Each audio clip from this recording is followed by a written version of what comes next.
তো বন্ধুরা, যে মুখ ফুলানি বরকে বিয়া করছি এখন হারে হারে টের পাচ্ছি। যে না বর বাবা সারাদিন মুখ ফুলাইয়া থাকে, সারাটা দিন এরম করে থাকবে মুখ, কোনো সময় মুখে একটু বিন্দু মাত্র হাসি নাই। এরম বর কারুর নাই, শুধু আমার ছাড়া। সত্যি, যে জানে তো সে জানে, আর যে জানে না তো সে জানে না।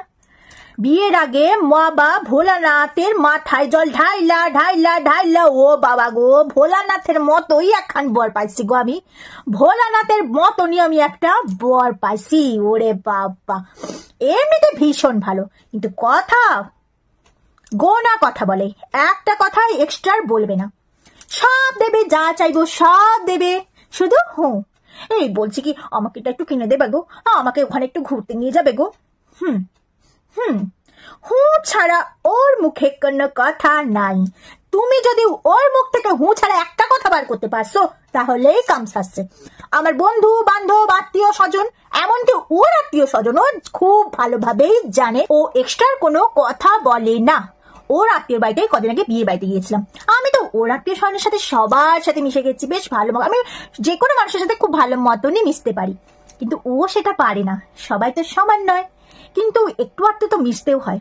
ওর আত্মীয় স্বজনই বলছি, বাবা মুখ দিয়ে একটা কথা বলে না, তুমি কি করে থাকো? আমি বললাম এই তো 15টা বছর এই নিয়েই সংসার করে ফেললাম আমি, এখন গায়ে শুয়ে গেছে, গন্ডারের চামড়া হয়ে গেছে আমার, এখন আর গায়েই লাগে না। এখন নিজের মতো সংসার, ছেলে মেয়ে, ভিডিও নিয়ে থাকি, ব্যাস। আগে প্রথম একটু কষ্ট হতো, এখন আর কোনো কষ্ট দুঃখ হয় না, সব গন্ডারের চামড়ার মতো ধুয়ে মুছে গেছে গো আমার। কি আর বলবো, এই বান্ধবীর কদিন আগে বান্ধবীরা পিকনিক করেছিল, সেখানে গেছিলাম। আগে তো পিকনিকে যেতই না, খেতই না, কথাই বলতো না, গেটের সামনে আমাকে ছেড়ে দিত, আবার গেটের সামনে থেকে আমাকে নিয়ে বাড়ি চলে আসতো। এবার দেখলাম বাবা গো, গেল, খেলো, কথাটাও বললো, দাঁড়ালো, বসলো। আমার সব থেকে অবাক্যর কথা জানো, পিকনিক শেষের পর আমি তো কাজকর্ম করছি, তার সঙ্গে নিজেও টেবিল চেয়ার সব গোছালো, আমাকে কোনো কাজ কোনোদিনও করতে দেয়নি। বান্ধবীরা সব বাসন কোসন মাজতো, কাজকর্ম শেষে তো করতে হয় পিকনিকের শেষে, খুব দুঃখ ছিল, কোনোদিনও করতে পারিনি, এই প্রথম করতে পারলাম। ভাবতে পেরেছো কত পরিবর্তন হয়েছে? একটু হলেও পরিবর্তন হয়েছে। পিকনিক করার পরেই বলতো কি তাড়াতাড়ি বাড়ি চলো, বাড়ি চলো, বাড়ি চলো, কতক্ষণে আমাকে বাড়ি নিয়ে আসবি, জানো তো।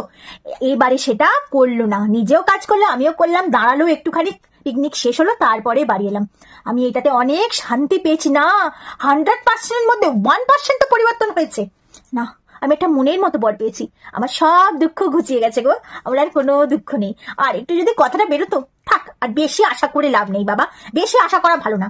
এইটুকুনি পরিবর্তন হয়েছে, তাতেই অনেক, তাতেই আমি খুশি ভীষণ। বলো কার কার বর এরকম আছে বলো, আমার তো আছে, তোমরা কিন্তু অবশ্যই কমেন্টে জানিও বন্ধুরা।